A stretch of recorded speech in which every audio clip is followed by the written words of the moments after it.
Hi friends, ನಾನಿವತ್ತು ನಿಮಗೊಂದು ಅತ್ಯಮೂಲ್ಯವಾದ ಹಿತ್ತಲ ಗಿಡದ ಮನೆಮದ್ದನ್ನು ಹೇಳ್ತೀನಿ, ಬನ್ನಿ ನೋಡಿ ಫ್ರೆಂಡ್ಸ್. ಈ ಗಿಡದ ಹೆಸರು ಬಂದು ಅತಿಬಲ ಅಂತ ಕರೀತಾರೆ. ನಮ್ಮ ಹಳ್ಳಿ ಕಡೆ ಏನಂತ ಕರೀತಾರೆ ಅಂದರೆ ಉಸಿರು ಮದ್ದಿನ ಸೊಪ್ಪು ಅಂತಾರೆ. ಅಂದರೆ ಹಂಗಂತ ಯಾಕೆ ಕರೀತಾರೆ ಗೊತ್ತಾ ನಿಮಗೆ? ಒಂದು ಸತಿ ಮಲ್ಕೊಂಬಿಟ್ಟಿರ್ತಾರೆ, ಎಲ್ಲಾದರೂ ಉಸಿರು ಸಿಕ್ಕೊಂಬಿಟ್ಟಿರುತ್ತೆ, ಎದ್ದೇಳೋಕ್ಕಾಗಲ್ಲ. ಆ ಟೈಮಲ್ಲಿ ಮಾರ್ನಿಂಗ್ ನೀರು ಮುಟ್ದಲೇ ಈ ಸೊಪ್ಪು ತೊಗೊಂಡೋಗ್ಬಿಟ್ಟು ಚೆನ್ನಾಗಿ ಒಂದು ಸ್ವಲ್ಪ ರಸ ಬರೋಂಗೆ ಇದನ್ನು ಮಾಡಿಬಿಟ್ಟು, ಇದಕ್ಕೇನು ಹಾಕೋಂಗಿಲ್ಲ, ಹಾಗೆ ಅದೆಲ್ಲಿ ಇಟ್ಕೊಂಡಿರುತ್ತೋ ಅಲ್ಲಿ ತಿಕ್ತಾರೆ. ತಿಕ್ಕಿದಾಗ ಉಸಿರು ಅದು ರಿಲೀಫ್ ಆಗುತ್ತೆ. ಆ ಥರ ಗಿಡದ ಹೆಸರು ಉಸಿರು ಮದ್ದಿನ ಸೊಪ್ಪು ಅಂತಲೇ ಹಳ್ಳಿಗಳ ಕಡೆ ಫೇಮಸ್ ಇದೆ, ಉಪಯೋಗಿಸ್ತಾರೆ. ಇದನ್ನು ಅತಿಬಲ ಅಂತ ಕರೀತಾರೆ ಆಯುರ್ವೇದಿಕಲ್ಲೆಲ್ಲ. ಇದು ತುಂಬಾ ಉಪಯೋಗ ನೋಡಿ. ಎಲ್ಲೆಲ್ಲ ಹೊರಗಡೆ ಎಲ್ಲ ಅಲ್ಲಲ್ಲೇ ಬೆಳೀತಾ ಇರುತ್ತೆ, ತುಂಬಾ ಇರುತ್ತೆ ನೋಡಿ. ದುರ್ಯೋಧನ ಇದನ್ನು ಉಪಯೋಗಿಸೇನೆ ಸಖತ್ತು ಬಲಯುತವಾಗಿದ್ದ ಅಂತನೇನೋ ಹೇಳ್ತಾರೆ. ಈ ಸೊಪ್ಪಿನ ಬಗ್ಗೆ ಎಲ್ಲನ ಕಥೆಗಳೇ ಇದೆ.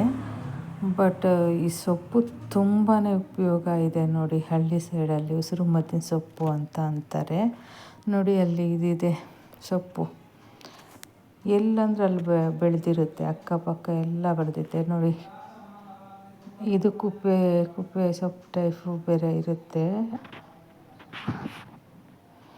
ನೋಡಿ. ಇದು ಎಷ್ಟು ಚೆನ್ನಾಗಿದೆ ನೋಡಿ. ಏನು ಕೊಡೋಂಗಿಲ್ಲ, ಸುಮ್ಮನೆ ಅದನ್ನು ತೊಗೊಂಡೋಗ್ಬಿಟ್ಟು ತಿಕ್ಕೊಂಬಿಟ್ರೆ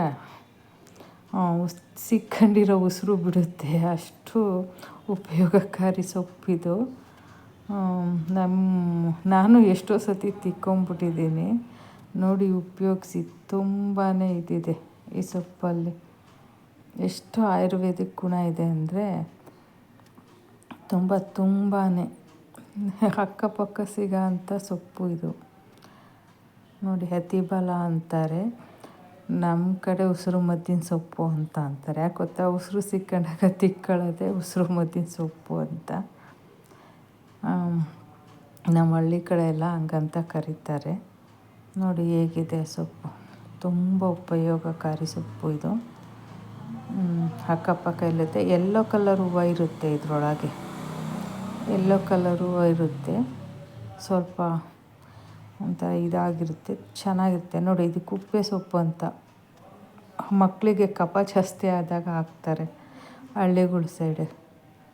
ಪಕ್ಕನೇ ಇರೋದು ಕುಪ್ಪೆ ಸೊಪ್ಪು ಅಂತ ನೋಡಿ. ಉಪಯೋಗಿಸಿ.